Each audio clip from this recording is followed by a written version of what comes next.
Assalamualaikum warahmatullahi wabarakatuh. Alhamdulillahirrabbilalamin. Wabihi nasta'inu ala umuri dunya waddin. Wassalatu wassalamu ala ashrafil mursalin. Wa ala alihi wa sahbihi ajmain amma ba'du. Puji syukur kita panjatkan kehadirat Allah Subhanahu wa taala atas segala nikmat yang selama ini telah diberikan. Salawat dan salam tidak lupa kita haturkan kepada Nabi Muhammad sallallahu alaihi wasallam. Semoga kita termasuk golongan umatnya yang besok di hari kiamat mendapatkan syafaatnya. Amin amin ya rabbal alamin. Dikarenakan masih suasana hari raya Idul Adha, saya di sini akan membawakan kultum yang berjudul Tebarkan Kebaikan, Raih Ketakwaan dengan Berkurban. Hari Raya Idul Adha merupakan momen yang kita bagikan kepada sesama umat. Idul Adha yang jatuh pada tanggal 10 Dzulhijjah disebut juga dengan Hari Raya Kurban yang membawa manfaat kepada banyak orang. Ternyata saat Hari Raya Idul Adha, manfaat yang luar biasa akan mendekatkan diri kita kepada Allah Subhanahu wa taala. Sebagaimana disebut dalam surah Al-Hajj ayat 34, dan bagi setiap umat telah kami syariatkan penyembelihan agar mereka menyebut nama Allah atas rezeki yang dikaruniakan Allah kepada mereka berupa hewan ternak. Maka Tuhanmu ialah Tuhan yang Maha Esa. Karena itu berserah dirilah kepadanya dan sampaikanlah kabar gembira kepada orang-orang yang tunduk patuh. Dalam Al-Quran, Allah Subhanahu wa taala menyatakan bahwa tujuan kurban adalah untuk mendekatkan diri kepada Tuhan. Kurban bukan hanya sekedar penyembelihan hewan saja, namun lebih dari itu. Pengorbanan yang ikhlas yang dilakukan dengan tujuan untuk mendapatkan keridhaan Allah Subhanahu wa taala. Sebagai umat Islam, hendaknya kita juga mengambil hikmah pengorbanan dalam kehidupan sehari-hari. Contohnya, kita juga harus belajar mengorbankan kepentingan pribadi demi kebaikan yang lebih besar. Kita juga harus memahami bahwa kita berkorban bukan hanyalah karena kita mampu, tapi karena kita beriman kepada Allah, dan Allah menjamin pengorbanan yang dilakukan umatnya ketika mereka tidak mempunyai apa-apa. Pengorbanan itu karena keimanan kepada Allah Subhanahu wa taala. Jika seorang muslim tidak punya pilihan selain berkorban, Allah akan membalasnya dengan rahmat yang lebih besar.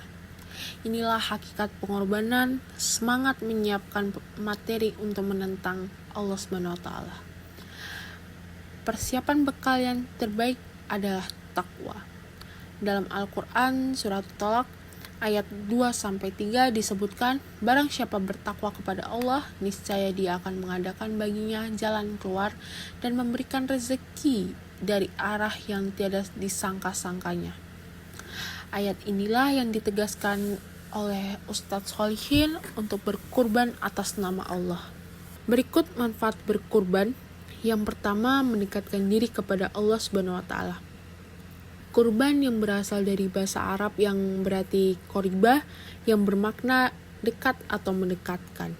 Hal ini dapat diartikan sebagai hewan yang disembelih untuk menjalankan perintah Allah Subhanahu wa taala dan untuk mendekatkan diri kepada Sang Pencipta. Hal tersebut tertuang dalam surat Al-Maidah ayat 27 yang berbunyi, dan ceritakanlah yang sebenarnya kepada mereka tentang kisah kedua putra Adam ketika keduanya mempersembahkan kurban, maka salah seorang dari mereka berdua diterima dan yang lain tidak diterima. Dia berkata, sungguh aku pasti membunuhmu. Dia berkata, sesungguhnya Allah hanya menerima amal dari orang yang bertakwa. Selanjutnya, manfaat yang kedua sebagai ungkapan rasa syukur.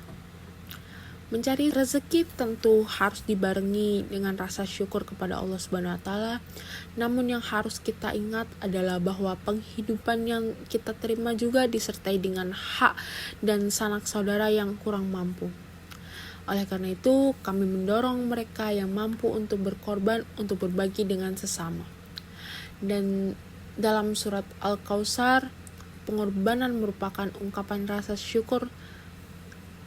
Pada ayat kedua surat tersebut, kurban disamakan dengan doa sebagai ungkapan rasa syukur kepada Allah Subhanahu wa taala.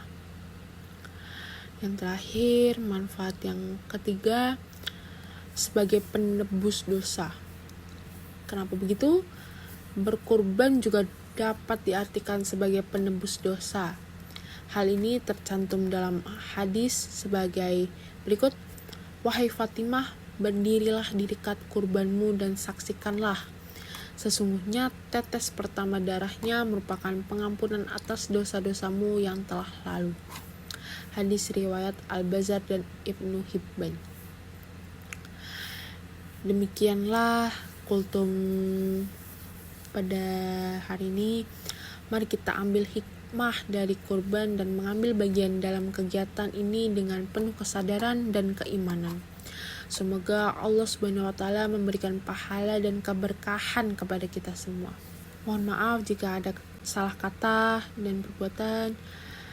Demikian, wassalamualaikum warahmatullahi wabarakatuh.